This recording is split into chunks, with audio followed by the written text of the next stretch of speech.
Minha esposa vendia pack no WhatsApp e encontrava os clientes pessoalmente. Meu nome é Ricardo, tenho 34 anos, trabalho como técnico em informática numa empresa de telecomunicações, e vou contar para vocês a história mais humilhante e devastadora que já vivi. É sobre como descobri que minha esposa, mãe dos meus 2 filhos pequenos, tinha uma profissão paralela que eu não fazia a menor ideia que existia. Durante 8 meses inteiros, enquanto eu trabalhava 10 horas por dia, pegava trânsito de 2 horas para sustentar nossa família, ela vendia fotos íntimas pelo WhatsApp. E o pior, alguns clientes especiais ela atendia pessoalmente. Na nossa própria casa. Na nossa cama matrimonial. Na cama onde nossos filhos às vezes vinham dormir quando tinham pesadelos. Enquanto nossas crianças ficavam na casa da vizinha, sem entender por que a mamãe sempre tinha compromissos importantes durante a tarde. Antes de contar como descobri essa vida dupla sórdida, vocês precisam conhecer os personagens dessa história para entenderem a dimensão da traição. Carla, minha esposa há 6 anos, tem 31 anos.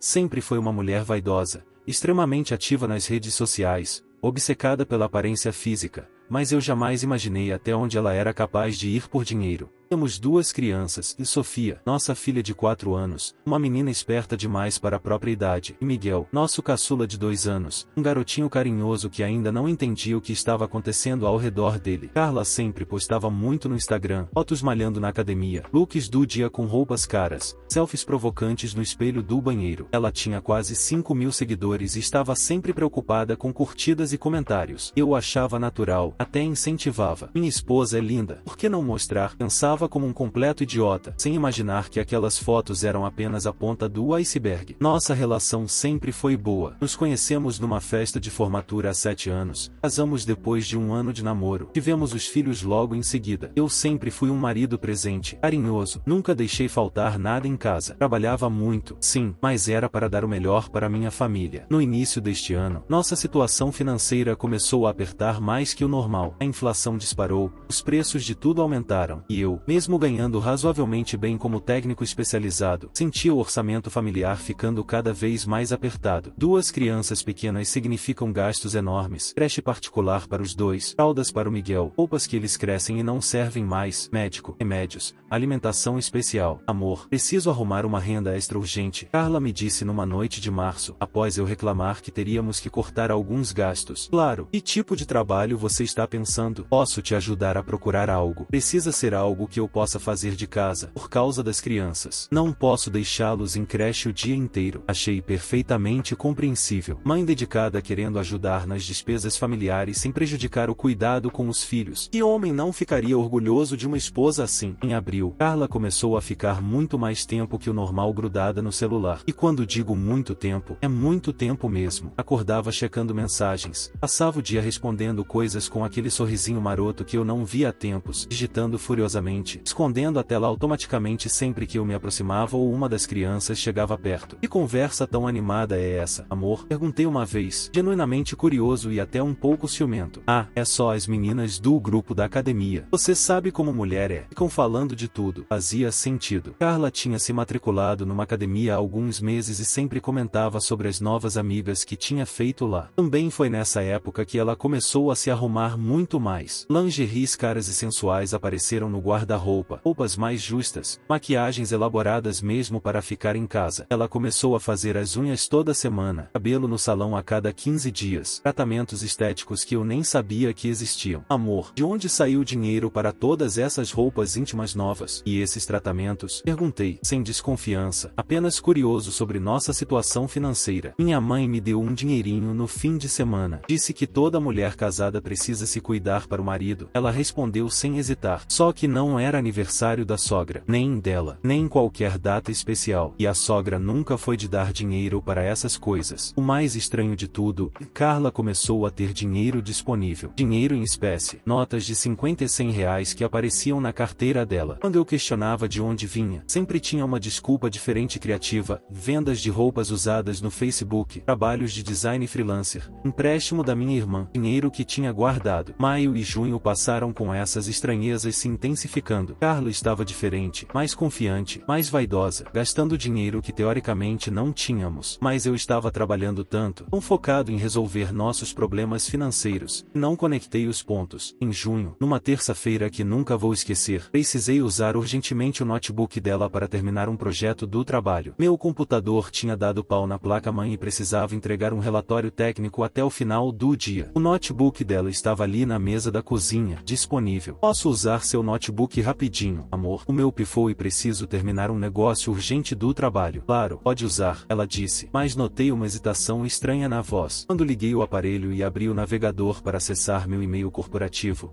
o WhatsApp Web estava logado e aberto. E quando vi o que estava na tela, quase caí da cadeira. Dezenas e dezenas de conversas com nomes masculinos que eu nunca tinha ouvido falar. Fotos dela em lingeries provocantes sendo enviadas. Vídeos curtos dela posando de forma sensual. Mensagens explícitas como: gostou do pack de hoje? Gostoso? Quando você vai pedir aquele vídeo personalizado que conversamos? Quanto você cobra para uma videochamada mais quente? Você atende presencial? Meu sangue gelou completamente. Minha esposa, mãe dos meus filhos, estava vendendo conteúdo íntimo para dezenas de homens diferentes. Fiquei paralisado por alguns minutos, lendo conversa após conversa. Havia negociações de preços, combinações de horários, discussões sobre serviços especiais. Era como descobrir que a pessoa com quem você divide a cama há anos é uma completa estranha. Naquela noite, esperei ansiosamente as crianças dormirem e confrontei Carla. Meu coração estava batendo tão forte que sentia que ela podia ouvir. Carla, preciso te perguntar uma coisa muito séria. O que são essas conversas no seu WhatsApp? Ela ficou branca como papel, mas tentou disfarçar. Que conversas? Do que você está falando? Não me faz de idiota, Carla. Vi tudo no seu notebook. Você está vendendo fotos suas para homens estranhos? Ricardo, eu posso explicar tudo. Então explica. Explica como você está vendendo seu corpo enquanto eu trabalho feito um animal para sustentar essa família. Amor, não é assim que você está pensando. É só um dinheiro extra para nos ajudar. Não tem nada demais. É só foto. É virtual. Como assim só foto? Como assim não tem nada demais? Você está casada, Carla. Você é mãe. Não estou fazendo nada físico com ninguém. São só fotos e vídeos que eu mando pelo celular. Eu nem encontro essas pessoas pessoalmente. Essa última frase ficou ecoando na minha cabeça como um alarme. E eu nem encontro essas pessoas pessoalmente. Carla desabou a chorar, pediu perdão de joelhos, disse que estava fazendo tudo pela nossa família. Se sentia inútil não contribuindo financeiramente, pararia imediatamente se eu pedisse. Ricardo, você não entende a pressão que sinto. Você trabalha tanto, se mata de trabalhar, e eu aqui em casa só gastando dinheiro. Quando vi que podia ganhar uma grana fácil, pensei que seria só temporário. Carla, existem 1000 formas de ganhar dinheiro que não envolvem vender pack para tarado. Eu sei que foi uma burrice gigantesca, mas juro que não é nada sério. Vou parar hoje mesmo, agora. Nunca mais vou fazer isso. Você jura? Me promete que vai parar com essa loucura? Prometo de coração. Vou deletar todas essas conversas agora, na sua frente. Fiquei ali parado, assistindo ela excluindo contato por contato, bloqueando números, apagando fotos. Pensei que o pesadelo tinha acabado. Minha esposa tinha tido um surto temporário e agora estava voltando ao normal. Durante todo o mês de julho, Carla ficou realmente mais carinhosa, mais presente com as crianças, mais atenciosa comigo. Cozinhava meus pratos favoritos, estava sempre bem-humorada, demonstrava afeto constantemente. Pensei que realmente tinha parado. Nossa conversa tinha funcionado. Que ingênuo eu fui. Na verdade, ela apenas ficou muito mais esperta e cuidadosa. Criou outros números de telefone que eu não conhecia. Passou a usar aplicativos de mensagem que eu nem sabia que existiam. Começou a operar exclusivamente quando eu estava trabalhando e as crianças estavam distraídas ou dormindo. No final de agosto, comecei a notar coisas estranhas novamente, só que dessa vez eram sinais mais sutis. Carla sempre estava saindo do banho exatamente quando eu chegava do trabalho, como se tivesse calculado meu horário. Os lençóis da nossa cama eram trocados com uma frequência anormal, às vezes dia sim, dia não. A casa sempre tinha um perfume forte diferente durante o dia.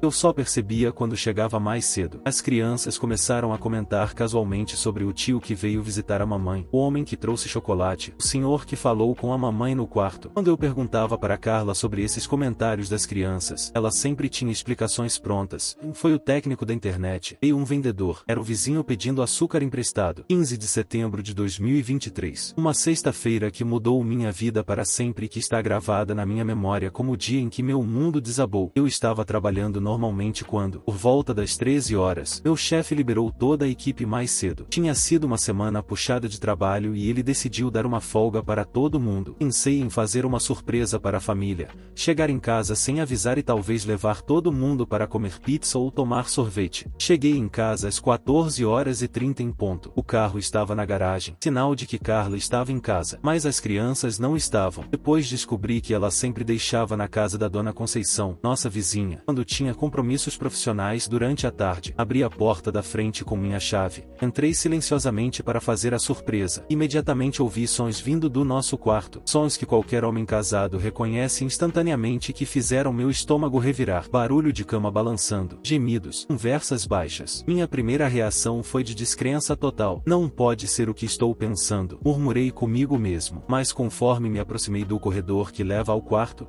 os sons ficaram mais nítidos e inegáveis. Minha esposa estava transando com outro homem, na nossa cama matrimonial, no meio da tarde de uma sexta-feira qualquer. Abri a porta do quarto bruscamente e gritei com toda a força dos meus pulmões: porra é essa acontecendo aqui? A cena que presenciei vai me assombrar pelo resto da vida. O cara, um homem gordo de uns 40 anos, careca, suado, saltou da cama completamente nu, procurando as roupas desesperadamente pelo chão. Carla gritou como se tivesse visto um fantasma. Puxou o lençol para se cobrir, ficou em pânico total. Ricardo, meu Deus, o que você está fazendo aqui? Ela gaguejou, como se eu fosse um intruso na minha própria casa. O que eu estou fazendo aqui? Eu moro aqui, Carla. Eu não deveria estar na minha própria casa? O cliente, porque era exatamente isso que ele era, um cliente pagante, conseguiu vestir as calças e a camisa rapidamente e tentou sair do quarto, evitando olhar na minha direção. Ô seu filho da puta, volta aqui. Onde você pensa que vai? Gritei, bloqueando a passagem da porta. Cara, olha, eu não sabia que ela era casada, juro por Deus. Ele mentiu descaradamente, com a voz tremendo. Como assim você não sabia? Tem foto de casamento na sala, tem brinquedo de criança espalhado pela casa toda. O homem conseguiu me empurrar e saiu correndo da casa como um covarde. Eu poderia ter corrido atrás dele, mas minha raiva estava toda concentrada em Carla. Depois que o cara desapareceu, fechei a porta do quarto e forcei minha esposa a me contar absolutamente tudo. E a verdade que ela me revelou foi muito, muito pior do que eu imaginava nos meus piores pesadelos. Não eram apenas fotos inocentes como ela havia mentido meses atrás. Eram vídeos personalizados explícitos. Não eram apenas vídeos virtuais. Eram encontros presenciais regulares. Não era algo esporádico ou desesperado. Era uma rotina profissional estabelecida. Não eram poucos clientes eventuais. Era uma cartela fixa de homens que ela atendia com a agenda marcada. E não era um dinheiro pequeno para emergências. Ela estava faturando mais de 3 mil reais por mês com prostituição. Carla, me diz a verdade agora. Quantos homens você atende pessoalmente nesta casa? Ricardo, por favor, não me faz passar por isso. Quantos homens, Carla? Eu tenho direito de saber. São uns 8 ou 9 fixos. Mas não é o que você está pensando. 8 ou 9 caras diferentes transando com você na nossa cama? Na cama onde nossos filhos dormem domingo? Não é assim, Ricardo. Para mim é só trabalho. É só sexo sem sentimento. Eu não sinto nada por eles. Trabalho? Carla, você é prostituta. Você virou prostituta. As desculpas e justificativas que ela me deu foram de outro planeta. Coisas que uma pessoa normal jamais diria. É só sexo mecânico. Ricardo, eu não sinto prazer nenhum. É puramente profissional. Carla, você está casada. Você tem 2 filhos pequenos. Mas todo o dinheiro que ganho é para nossa família, para melhorar nossa vida. Eu prefiro morar numa favela a ter você se prostituindo. Você não entende. Onde mais eu vou conseguir ganhar 3 mil reais por mês trabalhando apenas algumas horas? A frieza dela ao falar sobre prostituição como se fosse um emprego normal me assustava muito mais que a própria traição. Exigi que Carla me mostrasse absolutamente tudo. Me levasse para o computador e me explicasse como funcionava todo esse esquema sórdido. E descobri que era um negócio profissional mesmo. Com pacotes básicos de 10 fotos sensuais, R$50 cada. Vídeos personalizados de 5 minutos, R$150 cada. Videochamadas ao vivo, R$200 por hora. Encontros presenciais completos, R$500 por programa. Ela mantinha uma agenda no celular. Uma fucking agenda de compromissos com horário marcado para transar com homens estranhos. Como se fosse dentista ou médico. Carla, explica como você organizava esses encontros. Eu marcava sempre quando você estava trabalhando e deixava as crianças na Dona Conceição. Quantas vezes por semana você fazia isso? Umas 2 ou 3 vezes, dependendo da demanda, 2 ou 3 vezes por semana, durante 8 meses inteiros. Isso significava que mais de 90 homens diferentes transaram com minha esposa na minha própria casa, na minha própria cama. Naquela mesma noite, busquei as crianças na casa da vizinha e sentei com elas na sala para ter a conversa mais difícil da minha vida. Filhos, papai e mamãe vão ter que morar em casas separadas a partir de agora. Sofia, com seus 4 anos de inteligência assustadora, me olhou nos olhos e perguntou: papai, é porque a mamãe recebe muitas visitas de homens estranhos quando você não está em casa? Meu coração literalmente despedaçou dentro do peito. Minha filha pequena, com apenas 4 anos de idade, já tinha percebido que algo muito errado estava acontecendo. Ela sabia. Uma criança de 4 anos sabia que a mãe estava fazendo algo que não deveria. Carla tentou uma última cartada desesperada para minimizar a situação. Ricardo, pensa nas crianças. Eles precisam de uma família unida. A gente pode resolver isso, superar juntos. Resolver? Carla, você é prostituta. Como exatamente a gente resolve o fato de você ser prostituta? Eu paro agora. Definitivamente. Nunca mais faço isso na vida. Você já me disse isso antes, lembra? Em junho você prometeu que tinha parado. Dessa vez é diferente, é sério. Você me descobriu, agora não tem mais como esconder. Não existe mais e dessa vez, Carla, você destruiu nossa família. Acabou. Durante o processo de separação, que durou quase 3 meses, continuei descobrindo detalhes cada vez mais perturbadores. Carla mantinha perfis ativos em pelo menos 3 sites diferentes de acompanhantes, com fotos profissionais e descrições detalhadas dos serviços que oferecia. Alguns dos clientes regulares dela eram pais de crianças da mesma escola que nossos filhos, homens casados que eu cumprimentava nas reuniões escolares. Ela usava cocaína antes de alguns programas para ficar mais desinibida, um vício que escondia completamente de mim. O mais chocante, ela tinha engravidado de um cliente em julho e fez aborto sem me contar absolutamente nada. Descobri também que o dinheiro que ela ganhava não era usado apenas para despesas da casa. Grande parte sustentava os vícios que ela desenvolveu: cocaína, bebidas caras, roupas de marca, tratamentos estéticos exagerados, até mesmo presentes que ela dava para alguns clientes preferenciais. Hoje, 6 meses depois daquela sexta-feira fatídica,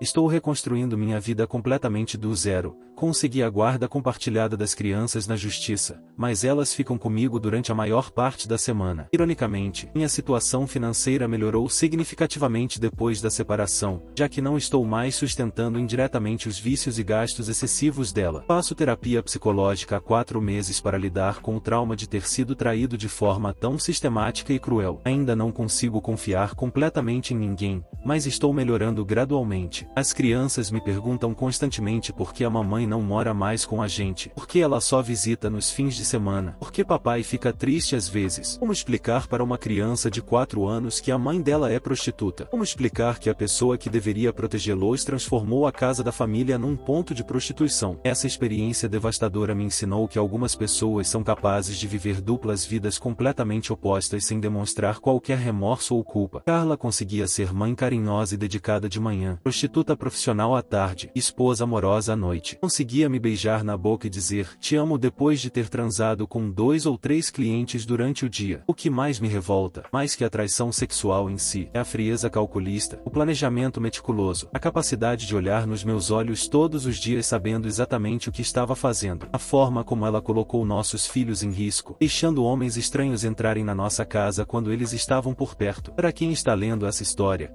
prestem muita atenção nos sinais que podem parecer bobos no início. Mudanças súbitas de comportamento, dinheiro sem origem clara, celular escondido constantemente, lingeries caras do nada, banhos excessivos sempre no mesmo horário, crianças falando sobre visitas que você não conhece. Podem parecer detalhes sem importância, mas são red flags enormes. E principalmente, e se descobrirem algo parecido, não tentem salvar o relacionamento por causa das crianças. Porque quando alguém é capaz de prostituir o próprio corpo escondido da família, colocando filhos pequenos em risco, essa pessoa é capaz de absolutamente qualquer coisa. Carla me ensinou da pior forma possível que algumas traições são tão profundas e sistemáticas que não têm volta, e que muitas vezes a pessoa em quem mais confiamos no mundo é exatamente aquela que mais nos engana e nos destrói por dentro.